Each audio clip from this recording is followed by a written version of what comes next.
নবীজির জুতো মুবারক একজন ইহুদির বাচ্চা সন্তান নিয়ে বুকের মধ্যে লাগাই রাখতো।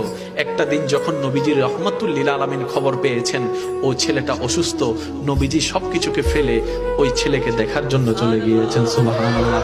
যাওয়ার পরে নবী বুঝতে পারলেন তার আর দুনিয়ার ভিসা বেশিক্ষণ নাই।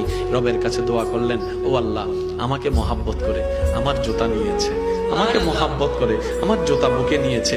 জগৎ যখন জানবে নবীর জুতা বুকে নিয়ে নেওয়ালা জাহান্নামে চলছে, জাহান্নামের আগুনে জ্বলছে, আল্লাহ, এটা তো আমার ইজ্জতের ক্ষতি, এটা তো আমার ইজ্জতের ক্ষতি।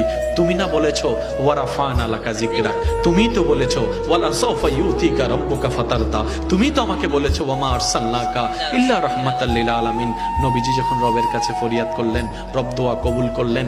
আল্লাহ তাআলা রাসূলকে নির্দেশ দিলেন, আপনি ওকে কালিমা পড়তে পড়েন। সে কালিমা পড়তে দেরি, ইন্তেকাল হতে দেরি হবে না, ইন্তেকাল হতে দেরি, জান্নাত দিতে দেরি হবে না।